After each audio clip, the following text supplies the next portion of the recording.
Right, well, let's get started. I am so excited you are here. My name is Denise Cope. I am the president of Affordable Degrees Abroad. And today you get to meet some really awesome, amazing Kiwi institutions. And I will say, I've been in international education a long time. New Zealand has always been super popular. And I've been fielding a lot of questions lately about New Zealand. And I think it's for three reasons. So tell me if this resonates. You can always pop in the chat if this feels like it resonates with you. I think the three reasons are, one is the majestic natural landscape, and you've got like the sea, you've got the mountains, you've got fjords. It's just amazing. And then I think also the other is New Zealand has an awesome woman prime minister. And so I think that's also fueling a lot of people like, ooh, what's going on over there? And then finally, I also think people are really starting to like pay attention to New Zealand because New Zealand has just been great in managing COVID. And I think that really just demonstrates some awesome leadership by Prime Minister Ardern. So tell me if that resonates to all of those. And I see Ellen, thank you for saying that. Woohoo! Yeah, I agree. Thanks, Brittany, for commenting. All right, so today you are going to get an overview of both undergrad and grad in New Zealand. And there's going to be so much awesome information coming your way. So I'm going to ask you, make sure you have your camera handy because you're going to want to take some pics. I will also be sending out a recording of this webinar either Thursday or Friday. So you'll also have a chance to review everything as well, but just making sure you've got what you need at your fingertips. All right, so moving on. So here are the institutions you are going to hear from today. So we've got Victoria University of Wellington, Massey University, University of Auckland, and University of Otago. These are both on the North and the South Island. Now, New Zealand has many other amazing universities. The reason that we've chosen these four are because for US students, these are the institutions you can use FAFSA for, so US Federal Financial Aid. And I also am so excited to introduce to you the next slide, which is Education New Zealand, so ENZ. And they're gonna just give you some really great information on New Zealand. You're gonna walk away with some new best friends in New Zealand. All right, so I wanna find out who is in the Zoom room today. And so first off, where have you studied abroad or been abroad? And particularly put if you've been to New Zealand before. And if you haven't been abroad or haven't studied abroad, that's okay too. Just say, I am super excited to explore this. So, oh, look at this, Ellen. Otago, so Japan. Otago. Wow, there is a lot of Otago here. Wow, we have England and France. Otago, Berlin. Somebody's in Colorado. This is awesome. Oh, and thank you for putting everyone. Make sure everybody can see where you're commenting. So great. All right. Thank you so much. Wow, there's a lot of Otago. You've got quite the fan base, Lauren. Great. And if you haven't been abroad, I am so excited you're here because I'm hoping you get really inspired by all of this and want to start to chart your course. All right, so next one is also put it in the chat for everyone to see. Make sure you hit everyone. Just quickly put in, what do you want to study? What are you passionate about? What are you thinking about? You don't have to have it all figured out, but just pop in like things that are super exciting for you. And if you don't know, just say, I'm just exploring. All of that's good. Awesome. There's some really great things coming in. And I see a lot of really interesting comments, and I think we'll be able to hit a lot of those today. And I see also a lot of things around environment. So that's really cool because I think obviously New Zealand, that's a strength. Great. Well, welcome everybody. I'm so excited you're here. You're going to learn so much. So welcome to the Zoom room here.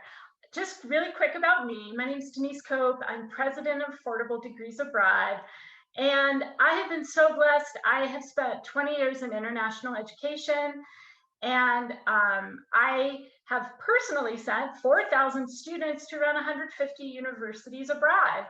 And I really just want to share this knowledge of why this is such a great idea for US students to do. And I myself have spent 6 years living and working in France, Turkey, Japan, and Morocco.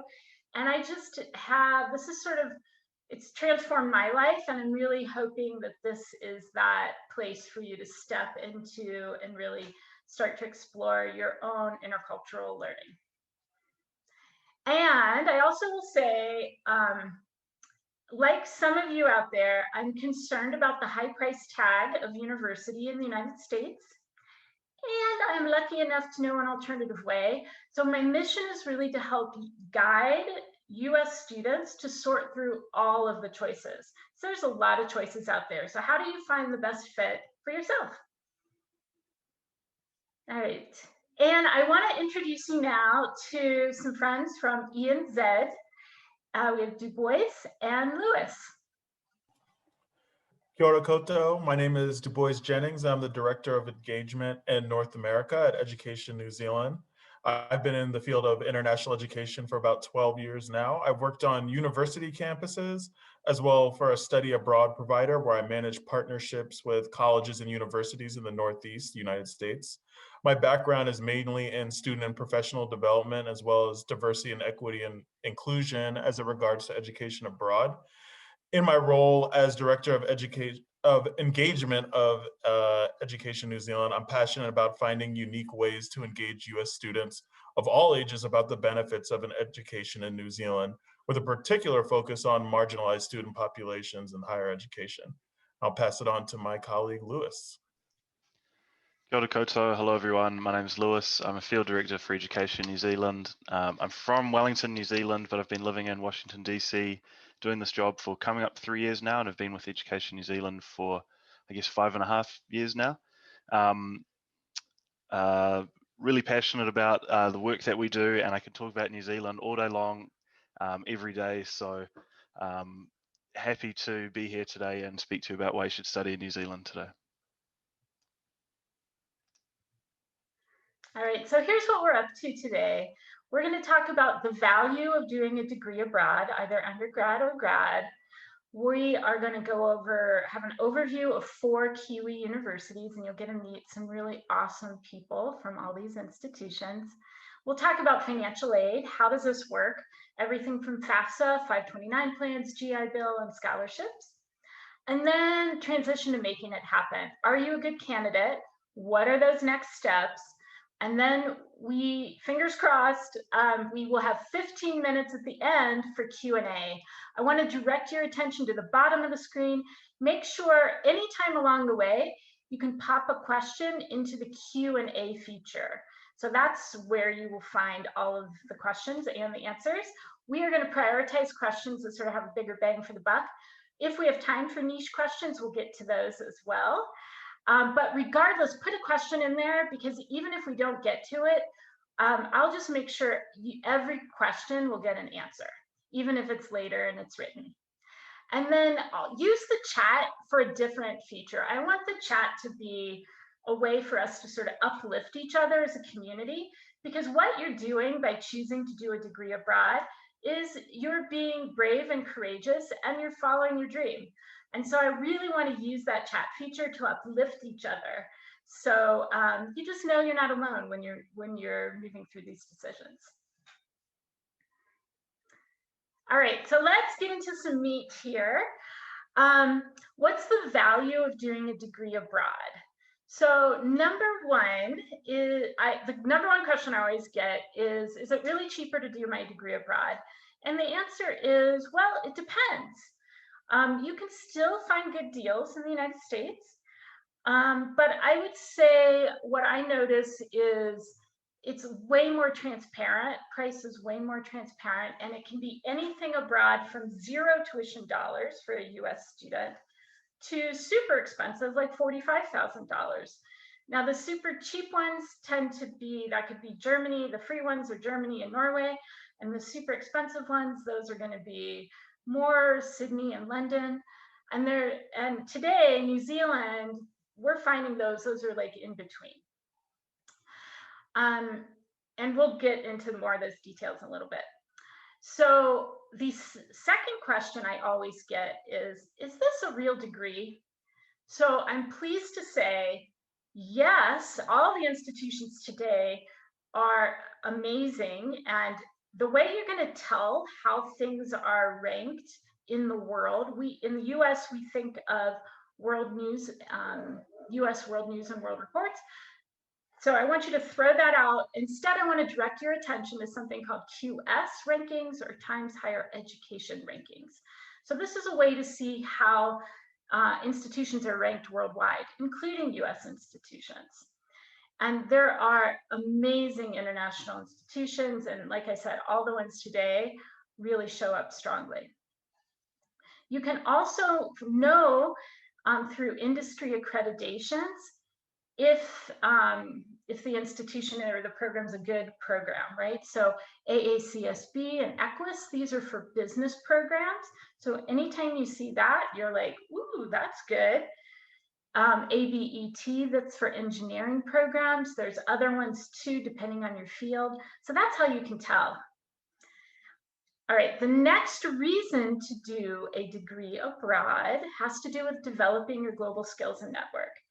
And I might be preaching to the choir here, but this one I think is just so key in regards to creating a career for yourself, either here in the United States or abroad.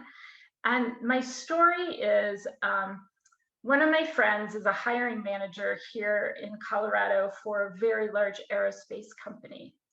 And he likes to say that he prefers to hire US students who've done their degree abroad because he knows he can throw you into sort of a complex international project and you'll be okay. And you also have the skills in whatever field you're in as well. So, so yes, on the global skills. And then the other question I often get is students say, hey, I want to work overseas. How do I do that? So one thing I just want to direct your attention to is something called a post-study work visa. So I usually suggest students start with either an undergrad or grad degree and look for countries that have a post-study work visa. And so these particular visas will then give you the paperwork to be able to get a job in that country. So for example, in New Zealand, it's a 3-year post-study work visa. So I think it's just a great opportunity to grow your career abroad. And moving on is around finances. So how does this work abroad? I think a lot of students and families are surprised to know that FAFSA applies to 400 plus international universities. And this is only for loans. It's not for work study. It's not for grants. But there are 400 plus. All of the institutions you will meet today take FAFSA. Now, in regards to 529 college savings plans, the same institutions that take FAFSA are also then eligible. They're called Title IV schools. They're then eligible also for 529 college savings plans. And all of the institutions you'll meet today are also eligible for that. And if there's anyone that uses GI Bill, I will say that I've been very, very impressed with the Weems database. I haven't done the math. I'm going to say about 500 institutions are in there. And veterans or families can use GI Bill monies for tuition and living expenses. And all of the institutions you will meet today also take GI Bill. So if you need more information on this, I have a much deeper dive into both FAFSA and college savings plans on my blog there. All right, next up is Lewis. Kia ora, thanks, Denise. So I wanted to very quickly give you all a little bit of context about New Zealand for those of you who might not know much, although it looks like quite a few people have been to Otago, so you guys will be in good stead. But for everyone else, as you can see, New Zealand is a small South Pacific island nation. We're located a few hours southeast of Australia. It's around 12 hours direct flight from California, 12 hours from China, 12 hours from Chile. We often hear Kiwis, that New Zealand is at the bottom of the world, and we refer to it sometimes as down under, but if you ask me, I like to think we're at the center of the world, as this map kind of shows. New Zealand is a very multicultural place with large populations of Pacific, particularly Polynesian, Asian and European people. And the history of New Zealand is actually pretty interesting. It's a multicultural nation with bicultural roots, those roots being the indigenous Māori and the British colonizers. So the mythology of New Zealand is that New Zealand was fished out of the water by Maui of Moana fame. So if you look at New Zealand, there's two islands. There's a North Island and the South Island. Actually, maybe if we flick to the next slide, you can see it a bit better. So the North Island to Ika Maui is the fish of Maui, the South Island to Waipunamu. In the mythology, that was Maui's boat. So Maui fished New Zealand up out of the water, and then a famous Māori explorer named Kupe discovered New Zealand, which led to a huge migration of Māori people across the Pacific to settle in New Zealand. Māori heritage is still alive and strong in New Zealand today, and Māori sayings are widespread. So you would have heard both Du Bois and I say kia ora today, and I'm sure you'll hear it many more times. Kia ora is similar to aloha in Hawaii. It means hello, it means be well, it means thank you, among other things. And it's just one of many Māori sayings and phrases that you would hear every single day in New Zealand. As I said, they're really widespread, and there is a big push for language revitalization today in New Zealand, with more and more Kiwis of all ethnic backgrounds taking it upon themselves to learn Māori.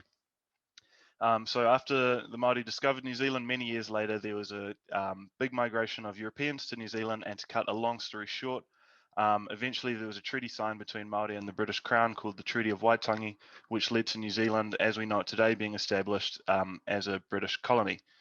Over the last couple of centuries, we've seen huge migrations of other people coming to New Zealand from all over the world, which has led to, as I said, New Zealand being a huge multicultural country.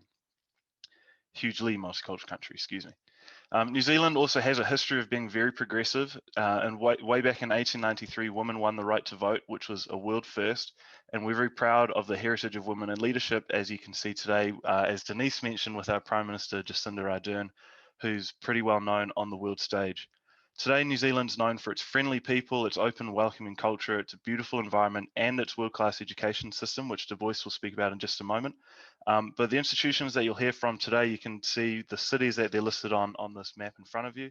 They're widespread across New Zealand. And there's a little bit of differences between where you would study based on your lifestyle. No matter where you study in New Zealand, you have access to pristine nature and outdoors, beautiful beaches all around New Zealand. But if you are up in Auckland, so the top of the North Island is subtropics. If you're way down in Dunedin, South Island is kind of known for the Southern Alps, which is a big, beautiful mountain chain which runs from the top of the island to the bottom. But as I said, all around New Zealand, no matter where you study, you have access to all sorts of beautiful nature and different cultural experiences as well. And with that, I will pass it over to Du Bois, who will get into the nitty-gritty of education. Thanks, Lewis.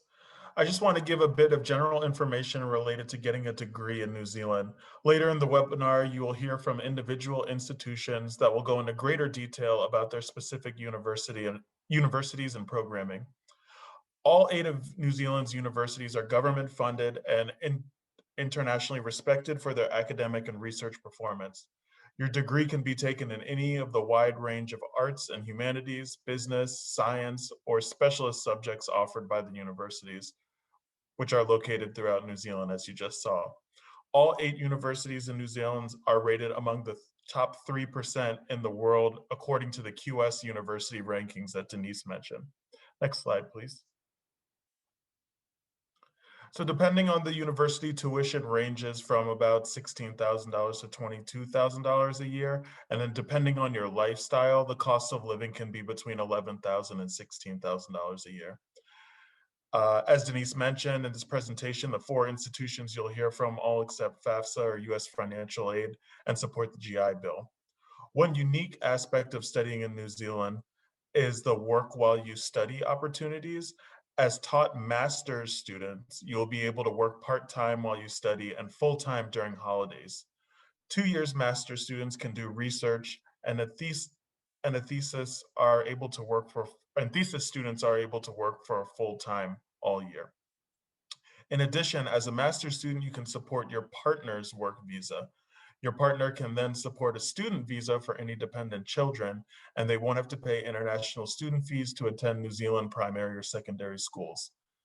You'll be eligible to work for up to 3 years in New Zealand after completing a master's degree. Next slide, please.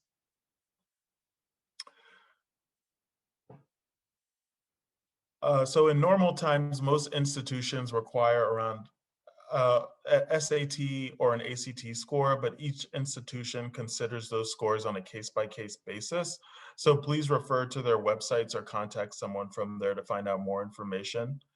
Especially due to COVID, things are constantly changing. For students seeking graduate degrees, none of the New Zealand master's programs require the GRE. The minimum entry requirement for an 18-month or 2-year graduate program is a 3-year bachelor's degree from a New Zealand institution or an overseas equivalent, for example, a 4-year degree from a US institution. Again, in normal times, April or October would be the deadline to apply, but due to COVID, universities are being flexible. Please check their websites for more information about deadlines.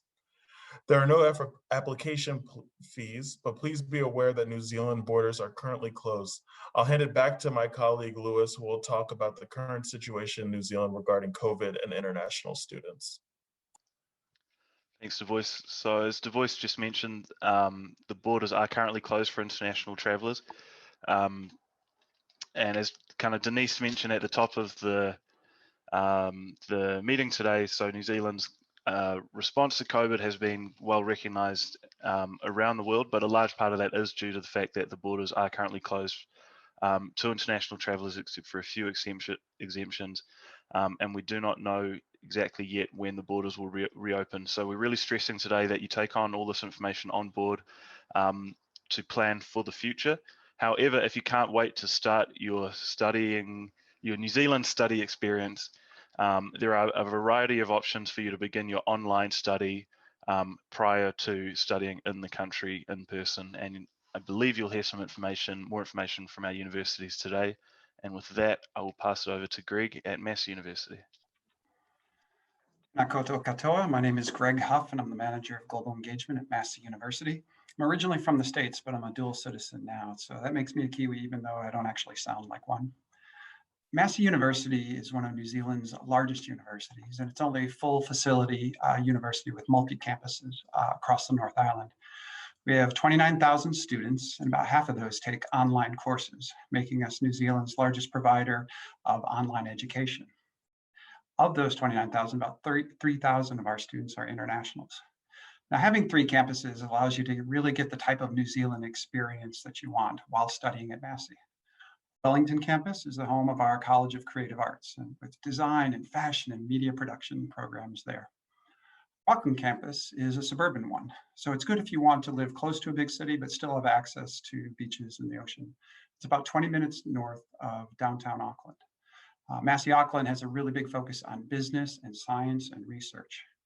The Palmerston North campus, which is where I'm based, is a student city with one of the highest proportions of 18 to 25-year-olds in the country. It's a fantastic location if you want to get out and travel, because within 2 hours, you can see half of the North Island. This campus offers the widest range of subjects and has a particular focus on animal, agriculture, and environmental sciences. Now, as we move into the next slide, I just want to show you about a few strengths that Massey has that I'd like to highlight. The first is in that realm of animal, agriculture, biological, and life sciences. We have New Zealand's only veterinary science program, which is accredited by the American Veterinary Medical Association. We also have world-ranked creative arts programs. So this includes everything from fashion, industrial, spatial, textile, and visual communication design, gaming, animation, and commercial music. Massey is the only university to offer aviation management all the way from undergraduate through PhD programs. And we own part of the Palmerston North Airport and have a fleet of aircraft for our students to train on.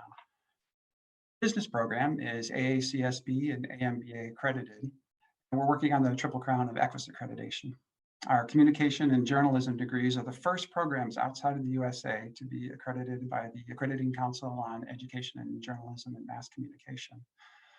In our next slide, I want to talk a little bit about scholarships. And what you see here is just a sampling of the scholarships that are available through Massey. I mean, these opportunities are in addition to our ability to process the US federal student aid and Veterans Affairs loans.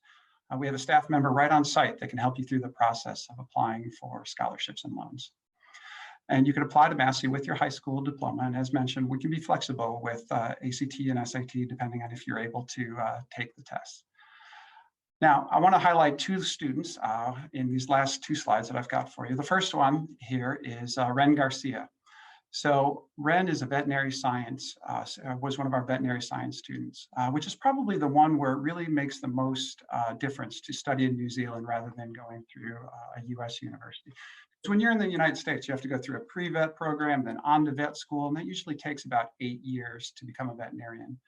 But with Massey's program, you can go right into the vet program without having to do a pre-vet and finish in 5 years with the same accreditation as you have in the United States. I mean, you can immediately go back to the United States and work, or stay in New Zealand with the post-study work rights that were mentioned, or even go and work in another country. As you see here, Ren is actually now running his own veterinary business based out of Los Angeles. Our second student is completed her degree in the United States and then came here for her master's because of the ACE-JMC accreditation that I mentioned earlier. Our program gave Andrea the same qualification that she could have earned in the States while having a fantastic academic and personal experience. And she too returned to the USA and is now working to help cities create environmentally and socially sustainable communities. Thank you so much for your time. I really appreciate the chance to tell you a bit about Massey University. Now I'd like to hand it over to Anna from the University of Auckland. Thanks, Greg. Kia ora. Hello, I'm Anna and I work at the University of Auckland. We're New Zealand's largest university located in the heart of New Zealand's largest city, with over 42,000 students and about 10,000 of those students studying a master's or a PhD. We're really proud to be ranked #1 in the world for global impact and are located in the heart of the world's third most livable city. Studying at the University of Auckland means that you get the best of both worlds, living and studying in the heart of Auckland, getting involved in over 240 student clubs, making industry connections in New Zealand's largest economic center, and easily escaping it all to enjoy the beautiful and unique outdoors of Auckland region, be it surfing on the black sand beaches or hiking volcanic islands a short ferry ride away. Next slide. The University of Auckland is a large comprehensive university with 8 faculties and over 200 programs from undergrad to PhD. This is just a highlight of some of our unique and exciting programs that you can choose to study. So if you're interested in technology and innovation, you might consider our Bachelor of Design, where you can learn about design thinking to really rethink the systems around us. You might consider our Bachelor of Engineering, which is Washington Accord accredited, which means that you can work as an engineer in the United States, New Zealand, and many other countries around the world. In the master's space, you might consider studying data science in the home of the language R, or explore the next frontier with our Master of Aerospace Engineering. If you want to make your mark in social impact and equity, you might consider our Bachelor of Arts or our Global Studies program, where you can focus on a global issue such as human rights or climate change. For postgraduate students, you might consider public policy, conflict and terrorism studies, or Indigenous studies.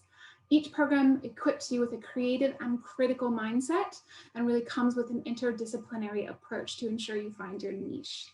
If you're keen to move to New Zealand because of its reputation and sustainability, and I see there's quite a few of you here, consider our Bachelor of Science or our Global Studies program. You can also learn about renewable and sustainable energy technologies in our Master of Energy, which is the home of the Geothermal Institute. You also might want to get out in the field with our Master of Environmental Science or Marine Science, which hosts New Zealand's oldest marine reserve. If you're interested, I really recommend exploring our YouTube channel. I've got a video down here. We don't have time to play it, but it really gives you an idea of what it's like to get out in the field and conduct research using the emerging technologies that we have here in New Zealand, and allows you to get outside and explore all of New Zealand. And there's really not a better place to do field research than Aotearoa, New Zealand. And of course, we have medicine and healthcare, which is a great opportunity if you want to become a doctor or impact public health and health leadership. So the next slide just really highlights quickly the benefits for those that are US students. So as we'd mentioned, we have test optional admissions, which means that we're really looking at it on a case-by-case basis as COVID impacts accessibility. We, of course, are US financial aid recognized, and we have dedicated scholarships. So that includes our $10,000 International Student Excellence Scholarship, and you can often combine those with a range of scholarships that we have across faculties. So one even covers the entire tuition, another includes $32,000 towards a Master of Business, and many other scholarships across the faculties. Thank you. Next slide, please. So whether you choose to return to the United States or you want to take advantage of New Zealand's post-study work visa, our degrees are globally recognized and help US alumni continue to make their mark on the world. So Megan here was a Fulbright scholar and a University of Auckland alumna, and she's really helped in her job through her Master of Urban Planning, transform Auckland's waterfront in preparation for the America's Cup, which is an international sailing competition that's taking place right now here in Auckland.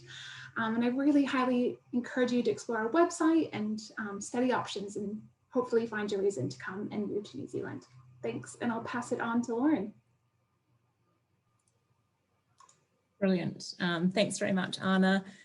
Kia ora koutou. Hello, my name is Lauren, and I'm from the University of Otago.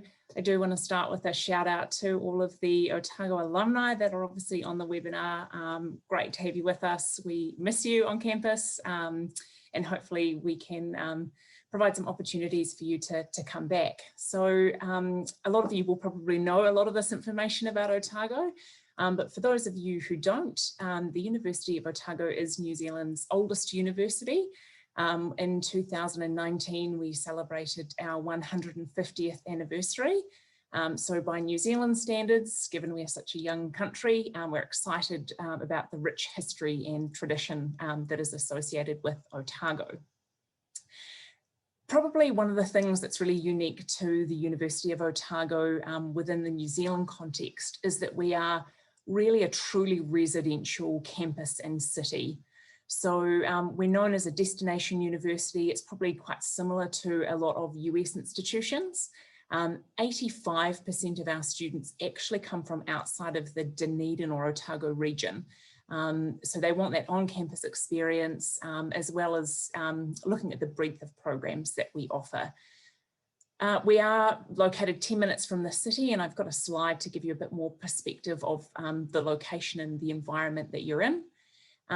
It's a really easygoing, sort of relaxed pace of life in Dunedin. So we really like to emphasize sort of the work-life balance. And we do have one of the highest concentration of postgraduate qualifications, given we're such an educational city, and also probably the youngest population across New Zealand as well. So I'll move on to the next slide. A couple of key stats here. Some of these I've touched on. We are a really comprehensive university offering more than 190 undergraduate and postgraduate programs. Our student size is around 21,000 students. So the city of Dunedin is about 131,000 people. So a huge portion is made up of students. We'll just move on to the next slide that highlights Dunedin. So the university is located in what we call North Dunedin. So it's on the right of the image there, and it's surrounded by the Botanic Gardens and also the centre city there. Dunedin is what we'd call a 10-minute city. Literally, you can walk from the university into the city, the heart of the city, in 10 to 15 minutes. So you've got access to restaurants, cafes, shops, and then you can be out at St. Clair Beach. You can run, it's not that far, or it's a 10-minute bus ride that will cost you $2. So it is incredibly accessible. Not only do we have amazing beaches and hiking tracks literally within 10 minutes of campus, but we are the gateway through to Central Otago. So for those people who like hiking, skiing, you want to be in every kind of environment, whether it's mountains or lakes, it's incredibly accessible. All right, move on to the next slide. As I mentioned, we are a really comprehensive university, but a couple of things that are a little bit different or unique to Otago. We are the only university in New Zealand to offer dentistry. We are ranked 33rd best in the world for our dental program, and we've actually just had some brand new clinical services buildings built here in Dunedin, as well as in South Auckland to service that community. So anywhere in the world right now, we probably have the most up-to-date state-of-the-art facilities for dentistry. We've got the only school of surveying, a couple of other programs there that I want to touch on. I'm particularly popular with things like health sciences. Public health obviously has been a big thing that we're focused on at the moment, double degrees, and then we've got a range of master's programs. But a lot of the information is available, there's my time, on our website. So Reese, if you're happy just to go to the last slide.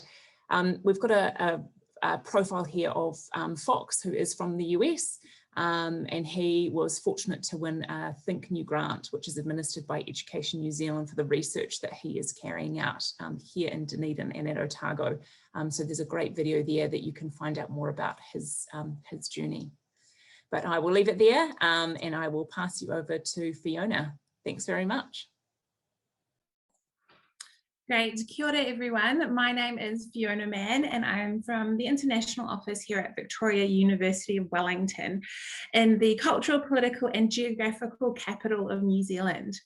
So Wellington is, well, we are in summer at the moment, so Southern Hemisphere. So today the city looks like this, and it's looked like this for the last few months, which has been really beautiful. We are the southernmost capital city in the world, and we're home to about 500,000 people. We're located in the bottom of the North Island, or the head of the fish, as Lewis spoke before about the founding of New Zealand, Aotearoa.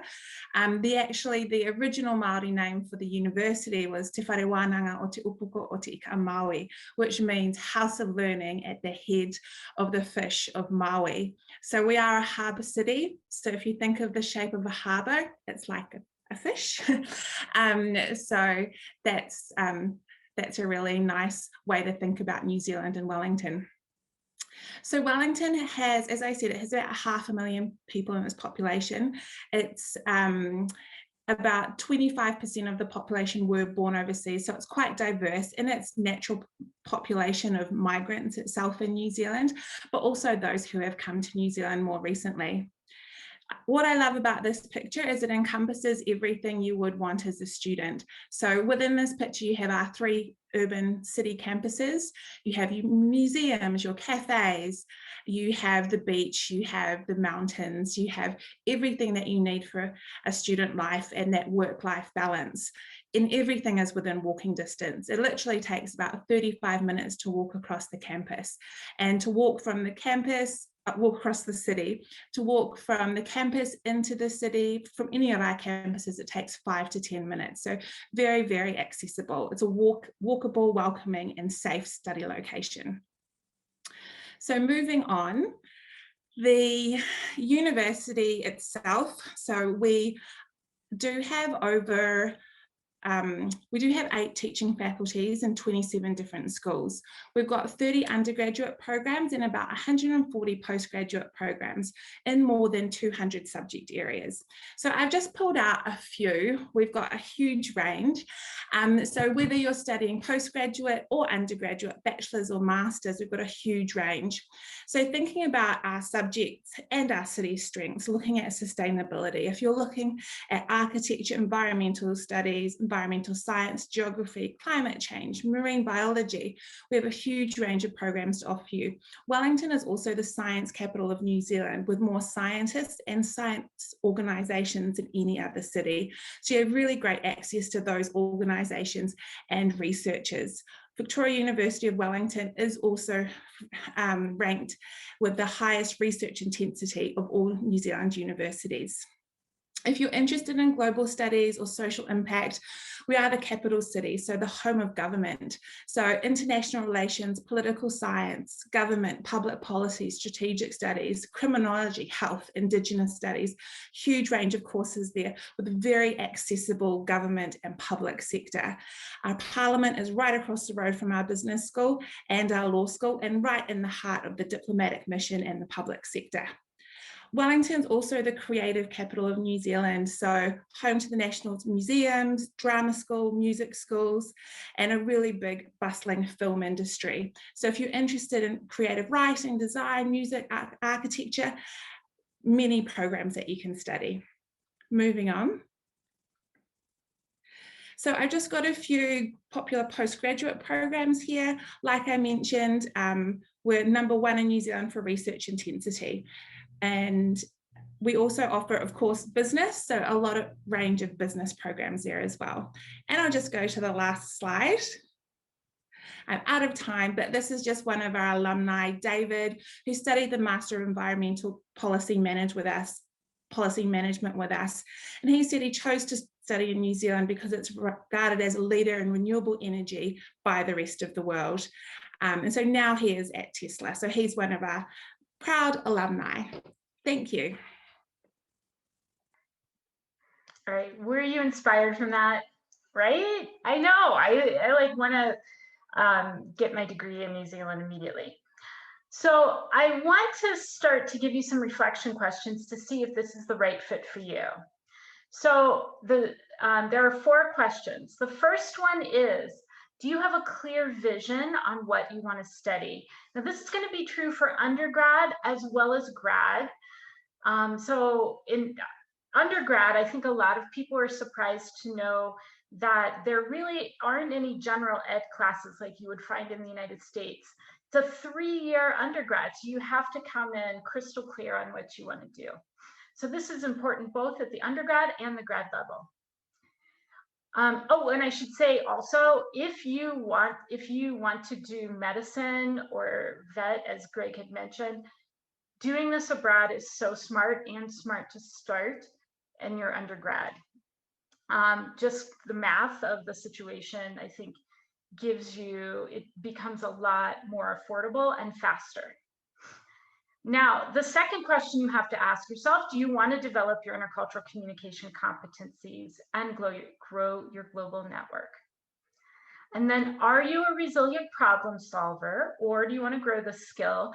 I will say most universities abroad they're going to treat you like an adult, versus in the States, I feel like there's more infrastructure built around the student in some ways. Not to say there isn't support over there, it's just you have to want to really grow your resiliency. And then you also need to ask yourself, am I a self-motivated learner who can independently keep up with assignments?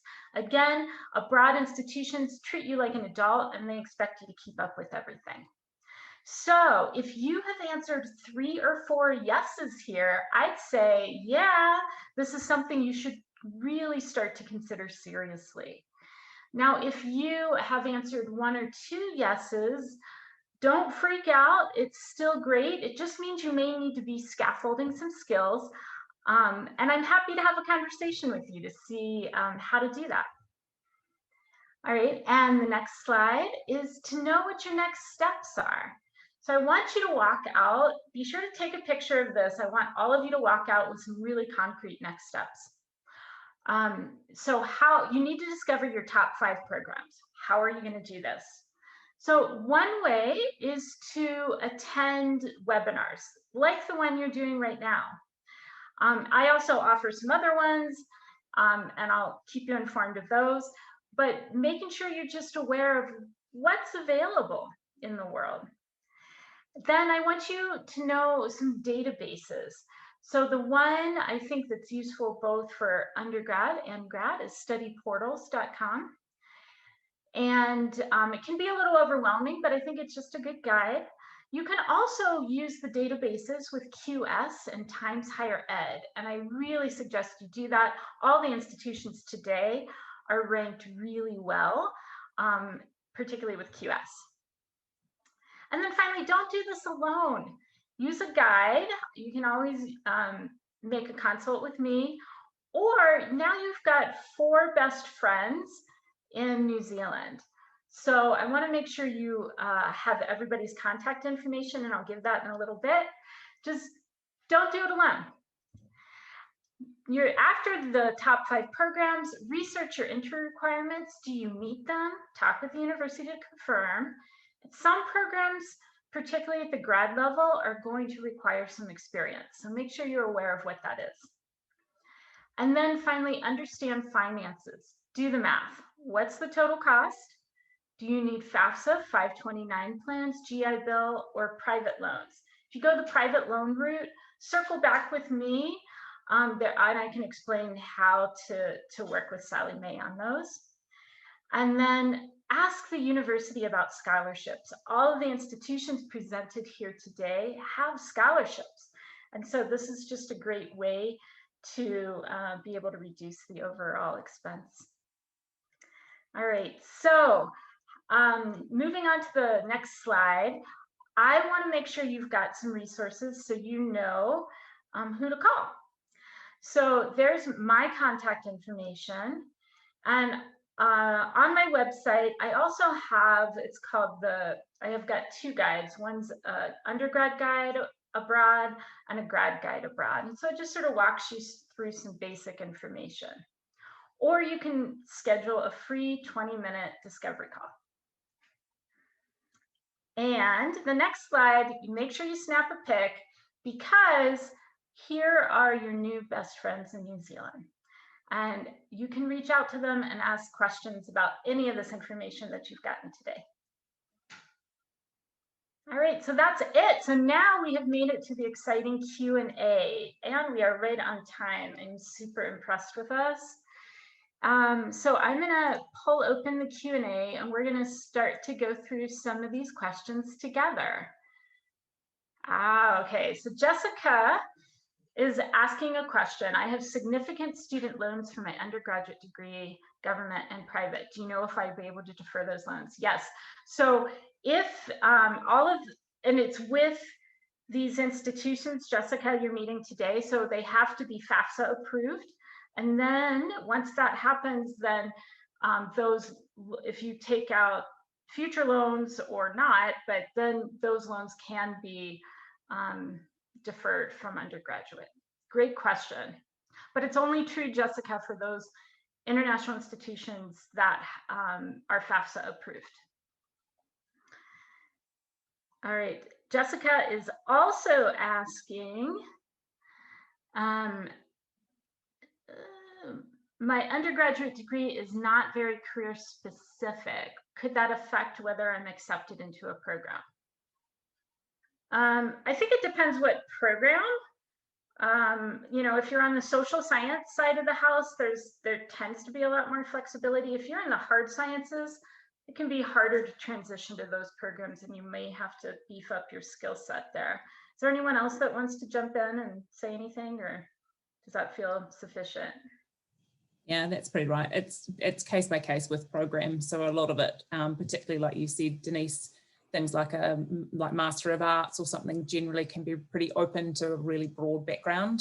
But if it is something very specific, which is typically more in sciences or something like that, you'd want to have a background in the same discipline. Yeah, and I would just sometimes there can be pathway options provided to you when you apply to universities. So if you don't yet have that academic background, there might be an opportunity to do a graduate diploma to then make your way into that master's program. Yeah, and so Cecilia here is asking, honestly, it's sort of the same question, right? Around, she has BA and wondering if she can transition to an MSc. And again, it depends on the particular program and where the transition points are and if you can make a case for yourself. But for really hard sciences, that can, I think Anna just brought up a really good point around a pathway to transition.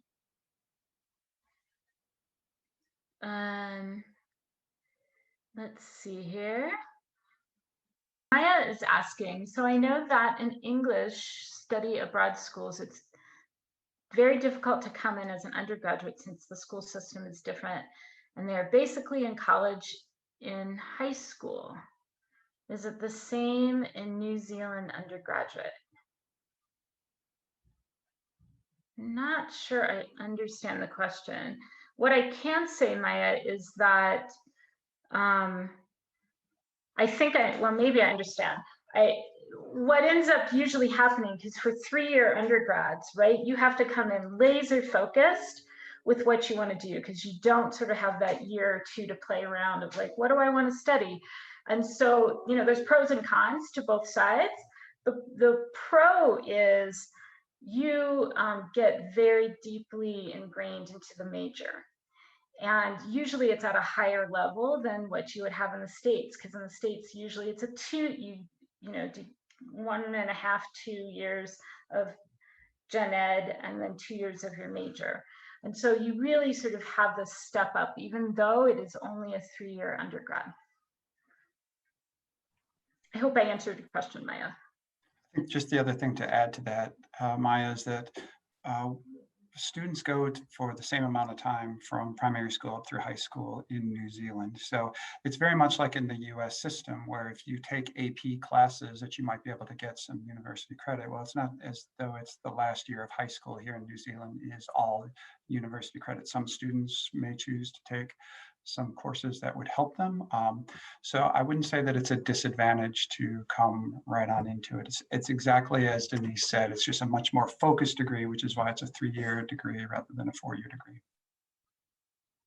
Great, thank you, Greg. And Ellen asks, what makes an international student competitive for scholarships? Does anybody want to jump in?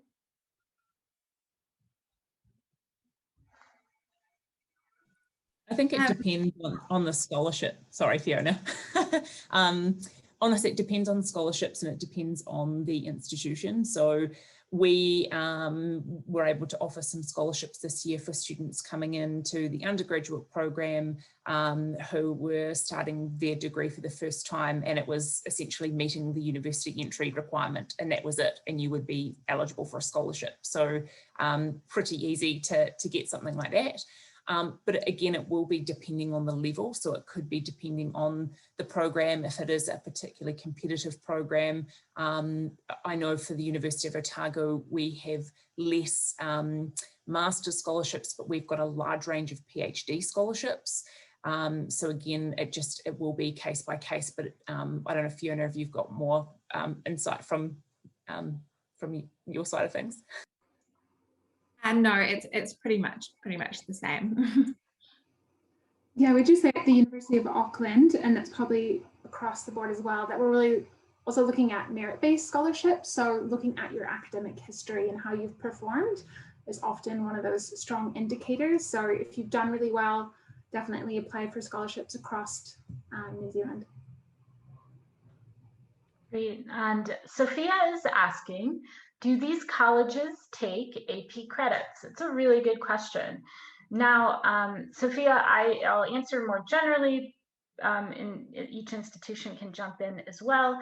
Now, most of the time, AP credits for the US, those would be used for gen ed and take up that space.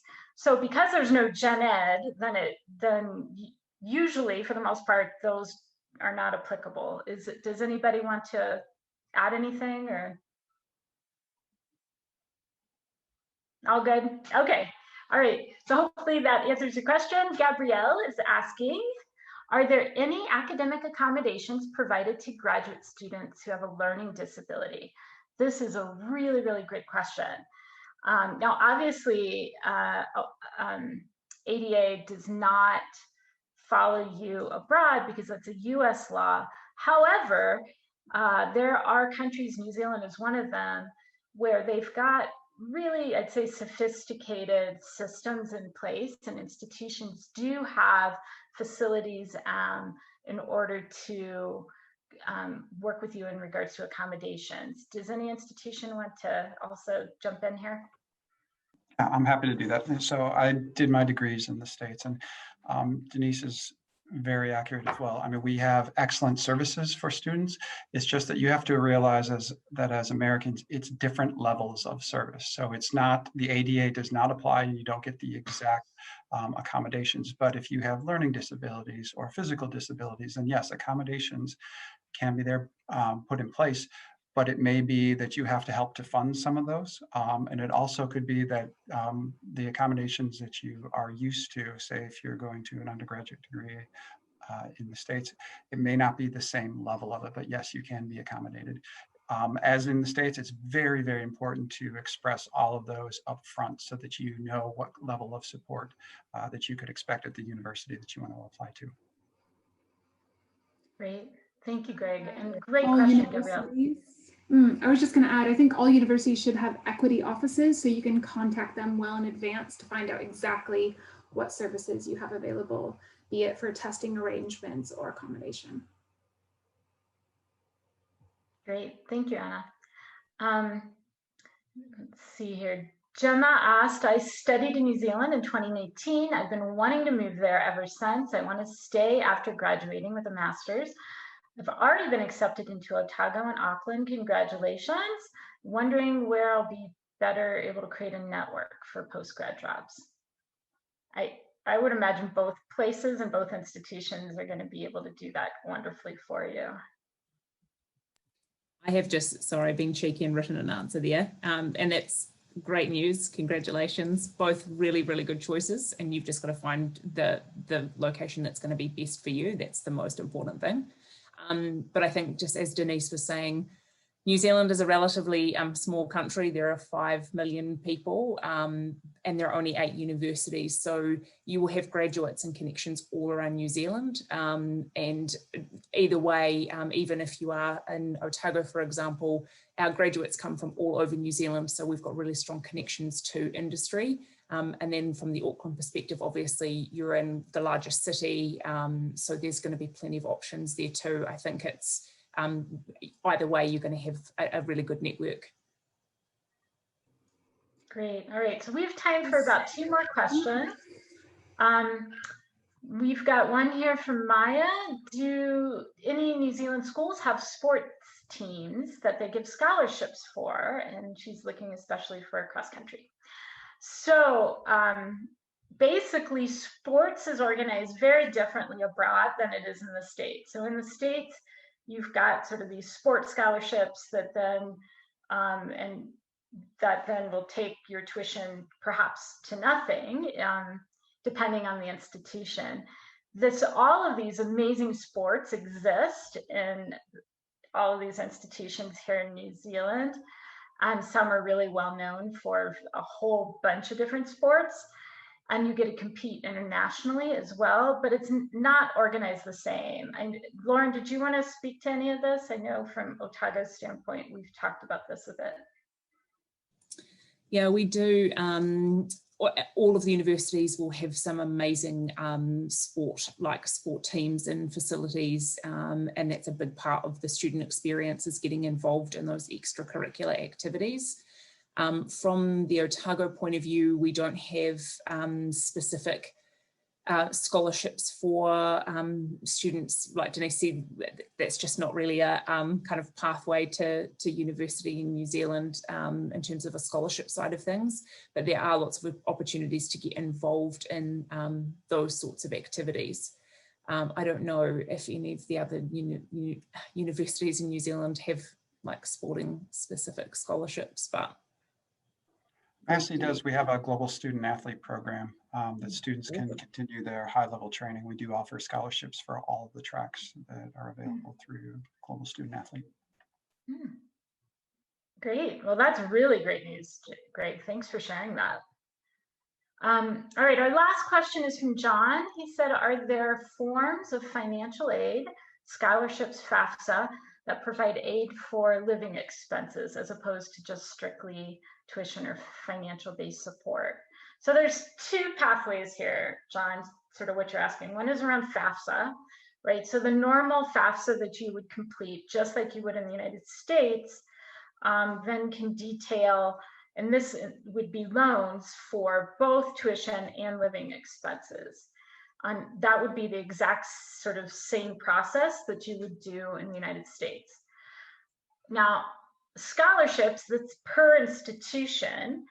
And I don't know, does anybody have any scholarships that are sort of broad enough to include living expenses as well?